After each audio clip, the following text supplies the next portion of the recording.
Welcome to The Professional Pod, a relaxed chat where business meets banter with the people behind Lancaster's professional services. We're talking real work, real stories, and real life in the city centre, the stuff that no one usually puts on LinkedIn. Today we are meeting with Everywhen Insurance, who offers specialist personal and business insurance, providing in-depth sector knowledge and trusted relationships.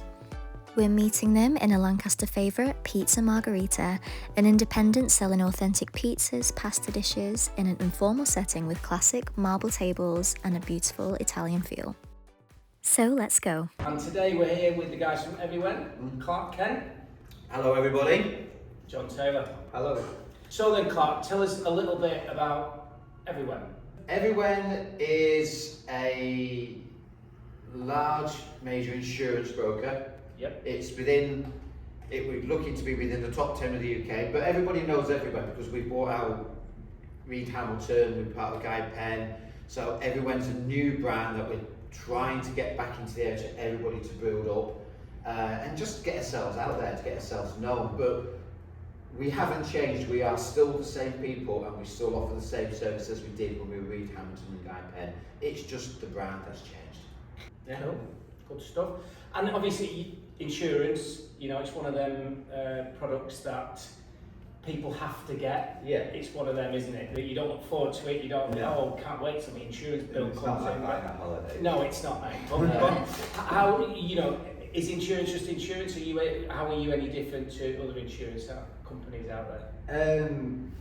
Well, to be fair, I think the industry as a whole has got a lot of good people in it. So, me and Clark have worked in a few different places, and I think it's one of them industries where, like I made a little joke there, you're not buying a holiday, but it is that kind of thing that a lot of the time you're dealing with people who maybe necessarily don't want to be dealing with insurance, but it's trying to find a way that works for them and work with them. And I think there are a lot of good brokers out there, but I think what's especially good about us is we do make the effort to know our clients. If they pass us in the street, they often know who we are.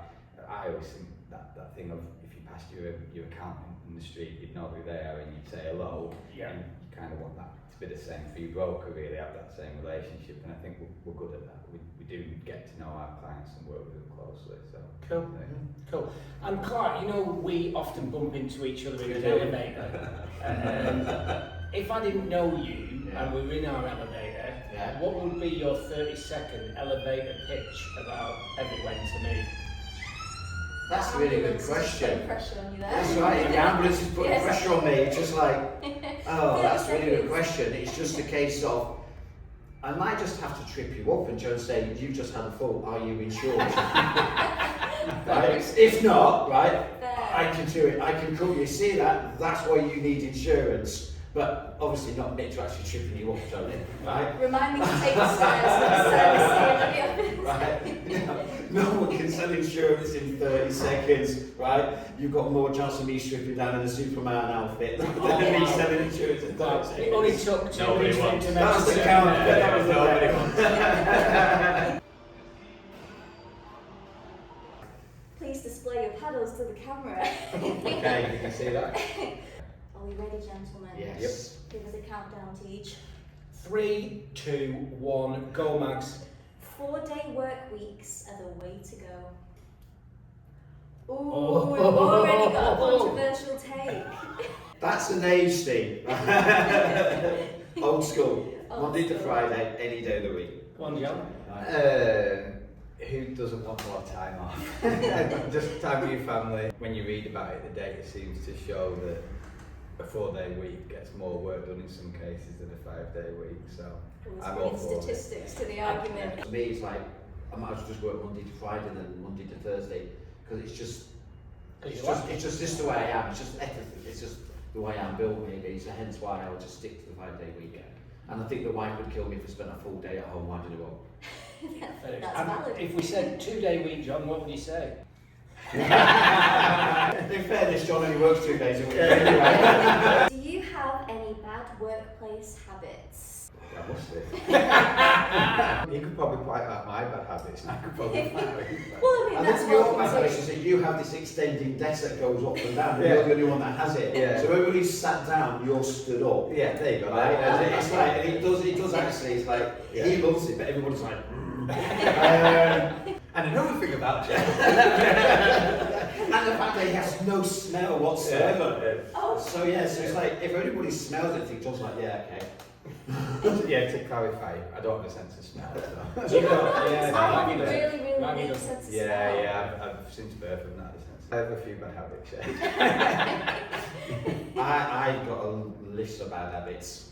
I think they did, years ago, you did a workshop. Clark has Clarkisms. So we did Clarkisms. we did an office bingo actually on things Clark says. And to give a couple of examples of the things Clark will often say, off the top of my head, we'll often end a phone call with, we'll have a coffee and a chat. That's how he kind of ended it. And his favourite is, right, okay. I don't know, it's You like- do it right, okay. You do it right, okay. It's like he aligns his brain. It's as if he has to Right, go okay. Yeah. right, okay, and then he can think again. If he doesn't go right, okay, his internal computer will just malfunction. I have noticed that before in our meetings. Yeah. Yeah, right, okay. Yeah. Yeah, right, okay. Right, okay. Okay. Right, okay. So you have to see if he says it. I'm trying not to say I'm going to this. say that. Right, okay, next question. Dressing up is better than casual wear in the office. Yeah, dressed up Like it, fellas. like it. You like to dress up. Yeah, I like to mix it up a little bit. I don't come in, casuals. If I know I've not really any meetings, I come in casuals. But if I've got meetings, I don't know whether I'm old school. I still tend to, not always wear a suit, but I like to look smart. So yeah. Or yeah. my perception of smart. You go into work, you dress smart, Yeah. but it helps you be in the right mindset for work Yeah. as well. I think if you dress well, you feel well in yourself. If you feel well in yourself, I want to agree with what John says. I totally agree. To me, it's getting up in the morning, getting ready for work. I have a routine, right? Shock. Yeah, obviously moisturise, do my hair, brush my teeth, shower, make sure I have a separate rail in my wardrobe which is just purely work clothes and Right. never the two mix, right? They So never jumpers, mix. shirts, jeans, suit, jacket, that is work, right? And then I have the top rail which is my going out casual gear, and the two never cross. and then you've got I hate to admit that. Saturday I'm the night same. rail as well. I'm the same. I know what I'm going to wear about 7 days in advance. Yeah. This guy's a Sad, freak. Sad. Very He has- sad. That's Sad. brilliant. He has his aftershaves on rotation, don't you? 6 aftershaves on rotation On when he rotation. Do you know what? You're wasting on me. Rain Man. Yeah. Charlie Babber. Yeah, it was. Mr. Nelson. I smell lovely today, John, by the way. Yeah. Yeah. Good to know. Fixed hours are better than flexible hours. I'm gonna go yes. It depends on the person really. Show us your paddle, man. Quick fire. I think in our industry, Yeah. because of what we do, and we've predominantly always been that finance, that 9 to 5, we are that 9 to 5 office because that's what most people tend to work in, that's what it is. We don't want flexi, but I've got to be honest with you, I couldn't want to sit there and work at 8, 9 o'clock at night because Yeah. we can't speak to insurance companies, we can't do the stuff that we need because there's no one to speak to. Yeah. So if a client rings us at 10 o'clock, it's like, yeah, thank you very much, but I can help out, but I can't Can't do anything. I till can't next do morning. anything about it. It's as much about knowing like your colleagues are there at the same time and things. I mean, I had that little issue this afternoon Yes, exactly, where I needed yeah. some help and Clark helped me with it straight away. And say he had been on flexi time, he might not have been there and things like that. So I like it when you're not in. I can spin on my chair. Honestly. Networking events are the best pastime. yeah, they're good. I spent 6-7 years doing networking events before I came to Everywhen, and I was starting out just as a simple one-man band. And to me, the networking thing was an office from an office. You get to meet new people, new businesses. it just works, and the socials and the events after it was absolutely fantastic. So to me, I think a really well run networking event is really enjoyable, and I would gladly go to it. I agree with what Clark says. I think the thing he said at the end is important. A well-run networking event. It doesn't feel like networking sometimes. That's good as well. If everyone's relaxed and getting to know each other, things organically just happen then as well. So. If you could delegate one task to someone else, what would it be? Just like administrative sort of things really, that stop you speaking to people probably. The fun bit of the job is going out, seeing different businesses, seeing industry. There's nothing like going on an industrial estate, seeing different, how things work and getting teeth into it. But then going back and maybe writing everything up isn't as fun. So the more out about we can get and seeing people, the better really. Okay. Yeah, I'm generally the same as John. I've got to be honest with you. I like to go out, get in the car, see people, walk around the businesses, get to know them. Yeah. You get a great feeling for different people and different businesses and so many different personalities and all the rest of it. And as much as the admin work is part of the job and we do it, if we could do less admin and pass it all on to someone else, right? I would love to, but unfortunately, I've got to do all the notes from the minutes, from the meetings, and pass that on and do all that. And so and it's generally that we're the better people to speak to insurance companies because we've been out and seen the risk. But once we've done that and it's all done, it's great we can just pass it on. But we're always going to be there in the background to pick up the phone and speak to. Cool. This is a tough question, I think. Because I was just thinking about it while you were speaking then with Clark about 10 years, and if you take the last 10 years, there's quite a lot of things happen that are out of everybody's control. But if you had a crystal ball, how do you think sort of your field could change in the next 10 years? My feeling and my fear is AI.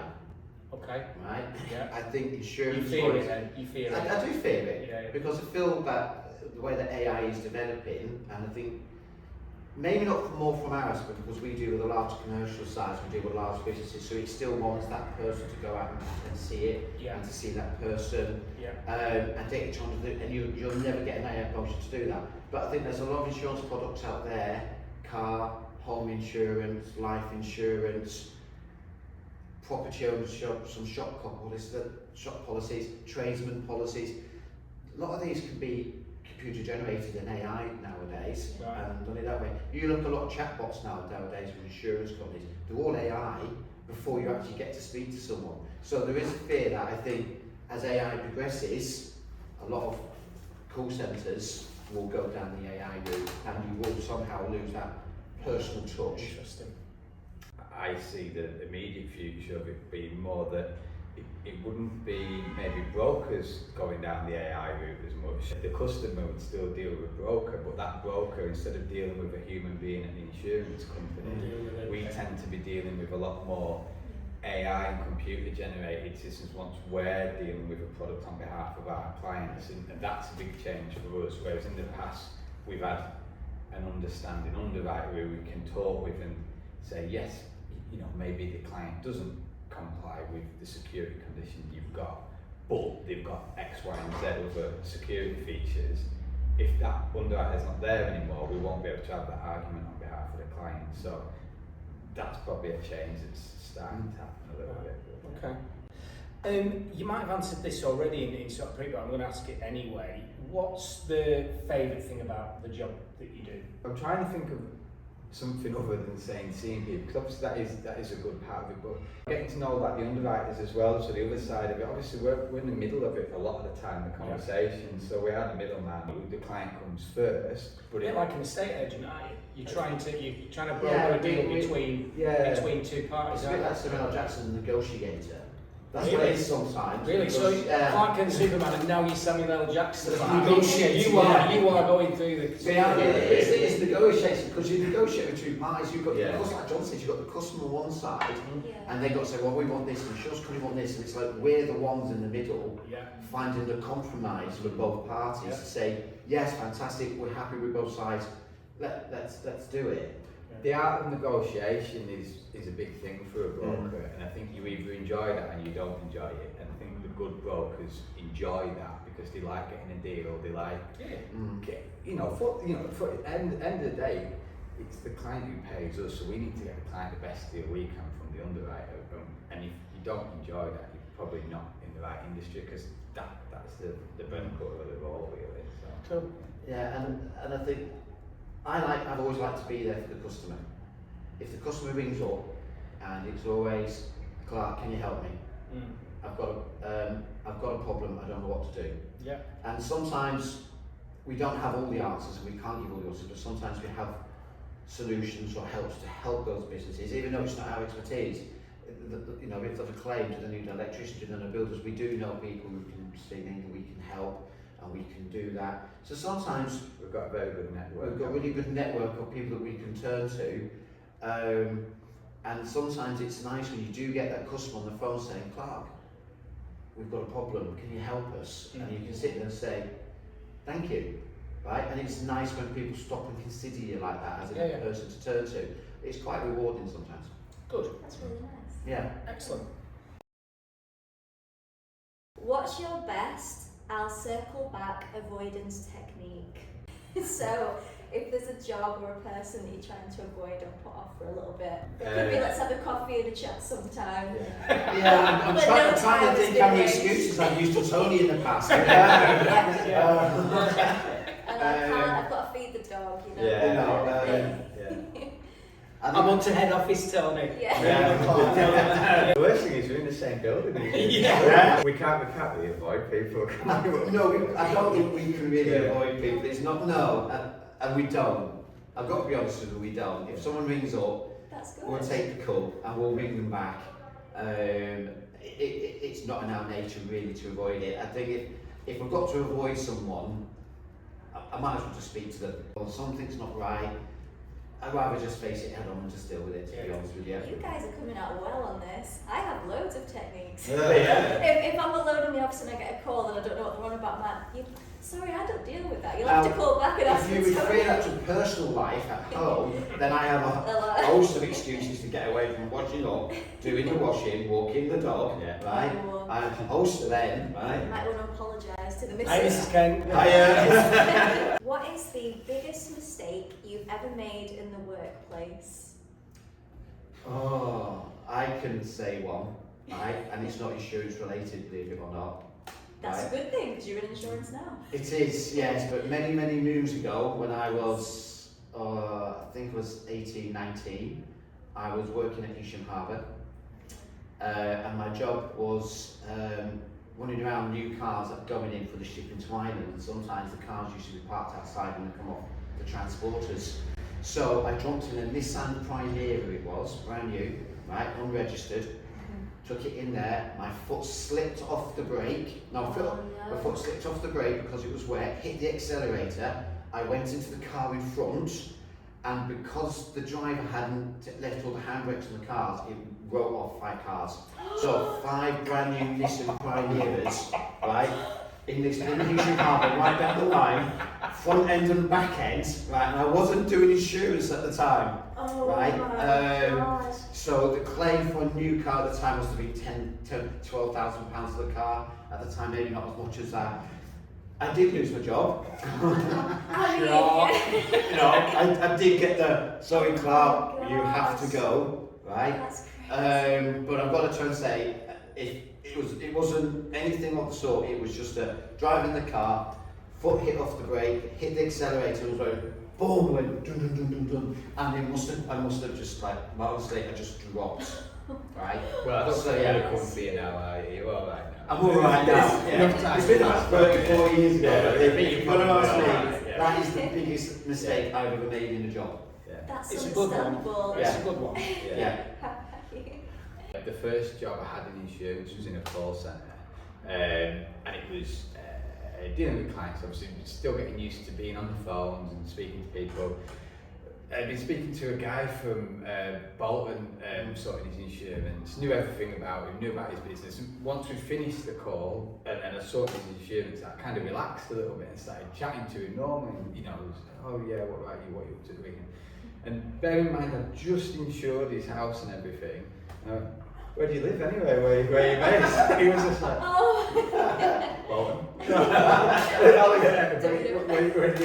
When you've got people sat around you, it was obvious what I'd done. So yeah, that was it. I learned that one. Yeah. I have one that sticks out to me, and you'll be pleased to know it's not in this job. Yeah. But when I was 18, I moved down south and I worked in a bar. Mm-hmm. And they always made me do the really rubbish cleaning jobs and everything. Yeah. And they would always say, mate, they're not going to do it, should we do it? Yeah. And I deemed that unjust. But I'm not one to complain. But anyway, one day a job popped up and it was the glass washer was really smelly because it had all this gross stuff in it. Yeah. And they were like, oh man, you've got to clean it because the glass is this stinky, you've got to clean it. And I was like, oh, I always get the rubbish jobs. And I was like, look, if they want it to smell nice, I'll just make sure everything smells nice. So I got fairy liquid because I didn't want to clean the gunk.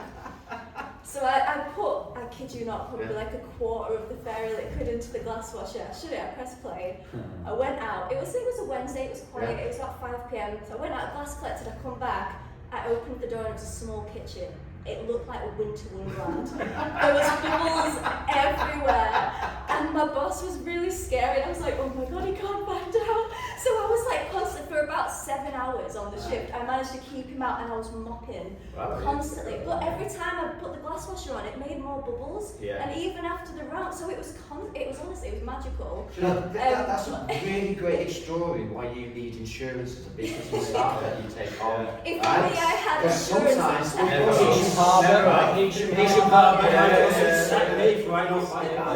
it's just a prime example why bosses need insurance, because sometimes you do not know who you're employing and what they can do to you. Get insurance, guys. Visit We're Everywhen there.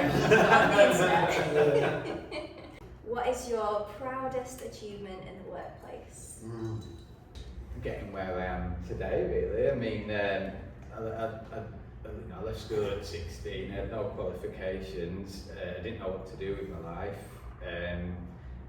Tried a handful of jobs that never worked out for me. Like I say, went into a call centre. The only reason I joined the call centre was because I knew a few lads who worked there and they said it was a good laugh and everything. And then I quickly realised actually there's a career in this for me. I'm good at it. It's nice to be good at something for once. And you know, to be able to get from where I started in a call centre dealing with like £50 insurance policies to be dealing with policies sometimes that are hundreds of thousands of pounds and dealing with like high execs in industries and being confident dealing with them people. If the old me could have looked forward and seen me doing this now, he'd have never believed it. So I'm proud of that. It's really nice. I think that's a really good response, because it's like, I mean, I'm I might not lucky, but I'm doing the business for a long time. And I started with another broker based in Leeds, and I started out with a really small account. And over 9 years, 10 years, I really grew it. I worked hard, built the account, built it to what I would call a really good size account with good relationships, with good people, and you build those relationships. And I think that's really good from what I do. But I think one of my achievements was out of insurance, right? From when I was actually selling cars and not crashing them. When I worked at a Peugeot dealership, I think there was 1 month, I sold 50 cars. Wow. In a month. That is bonus-tastic. I sat there on a Sunday, it was pissing down in rain, if I might my French, and I don't know what it was, I sold 4 cars on a Sunday, just sat on my desk in the rain. And it was just, but that's a great think I know achievement. why. I know why. I think back then I was selling radio advertising, and I think it was a fantastic Peugeot campaign on the radio. Must It have was been. driving football into your dealership, and there you go. Yeah. There was some local marketing behind it, right? There was a marketing whiz behind it somewhere, pushing everybody to that dealership to buy cars, and I must have been at the right place at the right time. Yeah. If you had to take someone around Lancaster for an hour, where are you taking them? I definitely want to take them to Lancaster Castle. Yeah. Yeah. As much as I really like the cafe over there as well, Lancaster Castle. Well done, Ian at Atkinson's. Yeah. Shut up. Yeah. Well done, Ian. We love Williamson's Park. I go loads with my children. When you go there quite a lot, you forget how much that people from outside of Lancaster come to go to Williamson's Park. And you'll get chatting to people who have come from wherever, Cockermouth or something like that, and they're asking you questions about it, and you think, oh, actually, this is on our doorstep. and we just take it for granted. But I like to get outside and run about, especially with my children and stuff. So that's probably what I do with those two places. Now I know you're a Morecambe lad, Clark, so I know it's a bit of a Oh. square, but you know, you do work in Lancaster, so Yeah. you know, if you have an hour at lunch and you're meeting someone, where do you take them? Lancaster's a fantastic city. It still offers so much. The history to Lancaster is absolutely fantastic, Yeah. right? If I was to show around Lancaster, I would want to take them on that historic tour around Lancaster, because there was a picture someone put on Facebook of the faces on top of the town hall, right, of the statues, and you never noticed them. And I never looked up, Yeah. right? And sometimes it's like, if you look up and there's things you miss. So I'd rather walk someone around Lancaster and just say, these are the sites of the city that you're missing if you don't look up. The town hall, Dalton Square, Lancaster Castle, right?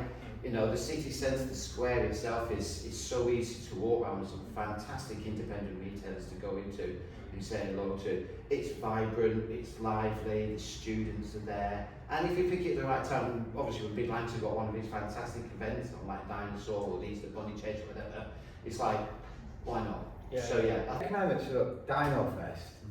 So good. I mean, I know you've seen me. I think I've been to everyone you've done with the children. Thanks, John. Yeah. Good job it was a 5 and not 20, thank God for that. But yeah, just when you said about the other days, that's probably my favourite day of the days that have been put on for the the kids just absolutely love it. Oh, that's good. Yeah, Thanks, it's Ray. That's great. good feedback. Yeah. What's your "This is why I love Lancaster" moment? I could imagine myself living in somewhere like Manchester quite easily, and it'd be great, and it'd be big, and it'd be vibrant, and things like that. But would there be a free Dino Fest for there's loads of things in Lancaster you don't necessarily have to pay for, but just happening and going I on. seem to remember seeing a John Taylor enjoying himself at a music festival one day as well, but enjoying himself very, very much so. That might have been my twin. We've seen some walk out for 10 pints. He couldn't walk. Yeah, he was enjoying himself a lot. Yeah. Cool. What about you, Clark? I think I do love Lancaster. I think one of the reasons I wanted to stop working from home and being home based, I wanted to work back in Lancaster city centre because I just wanted to be around the people. Right. He's sat there in the summer outside, cup of coffee in Dalton Square with a sandwich, just chilling out when it's nice and it's weather. It's nice and quiet and it's just lovely. I think John said it earlier, we've got so many things on our doorstep, sometimes you take them all for granted. You don't realise how good the place is, really. Definitely. So someone said to me once, I was working, someone said, what's so good about Morecambe Lancaster, because you're only an hour away from Manchester and Liverpool and all the places. And then I turned and said, but the trouble is, Liverpool, Manchester, all those places, they're only an hour away from Morecambe and Lancaster. Yeah. Right? It works both ways. It works both ways, and when you do go to major cities, it's so busy with people and so it's quite chaotic and fast paced. Lancaster is nice, comfortable, casual, and there's a really nice, it's a nice steady pace, and I think that's one of the reasons I love the city. Yeah, if I had to explain something like that, I would like visiting those places, but would I want to live there day in, day out? No. And like you said, when the weather's out, there's nowhere better. Mm-hmm. You know, if you're lucky and get to go out for a pint on a Friday or something like that, it's There you go, you can go for a beer, can't we? Quite close. Loads of places along the canal in the summer, you can sit outside and have a drink. But there's great pubs in the winter, which are nice, warm, and cosy as well. Yeah, definitely. What is your best advice that you'd like to pass on? You've got to take it seriously, but understand sometimes, because it's so our work is so technical sometimes, and making sure that things are right, you can almost get, especially when you start, I used to get paralysed with fear that I'm going to get something wrong. But actually, if you make a mistake, everything is fixable. Just go with it, enjoy it, and just do the best you can, really, and good things will come of that, basically. Yeah, I think my advice would be now, if I could redo things again from when I was young again, education. Whatever trade you select, whether it's insurance or any professional trade that we do, one of the things to learn is knowledge, right? Knowledge is always key. The more knowledge, the more I've learned. I've been doing business all the time, so I've learned a lot over the years and have a lot of experience, and I've handled different situations, and every situation I've studied, revised, and I've learned something new, and every day I'm learning something new. So if I'm coming to work every day and I'm learning something new and I'm educating myself every day, then to me it's just like I've bettered myself every day. So if you can do something to better yourself every day, learn something new. You learn a little bit about a lot of stuff. Yeah. And I always say, without obviously, you are an interesting person at a dinner party because you know a little bit about a lot. If you stay in one thing all the time that is just one thing, you're obviously an expert at that, but you're very diluted. I think what I've got a big buzz out of my career for, with doing what I do, is being able to hold a conversation. I don't fear a conversation with anybody. Yeah. And I don't say that. I anybody walks in here, they go to the toilet the same way that I do. So I don't, because I'm confident in my own ability to hold a conversation with them, and that's education from business people. Insurance is split into different products, Yeah. right, from our point of view. So I mean, for 1 minute we're dealing with motor trade, right, which is its own product with its own do's and don'ts and conditions and policies and don'ts and security. Then we've done it for manufacturing and wholesale. Yeah. And then from there you go into large contracts and trades of hiring plant equipment. Then you're jumping from care homes to adult service providers. Yeah. And the thing is, every single one has its own governing body, different regulations, different health and safety guidelines. Every business is different in each of those sectors. So we, as insurance brokers, I think we've got to understand each of those business sectors the best we can. Right. If Everywhen was a Netflix show, what would its theme tune be? We joke about this a little bit in the office, that some of the things, I don't think if anyone watches The Office, the Ricky Gervais show. Yeah, I love it. Don't think We have a David Brent in the office.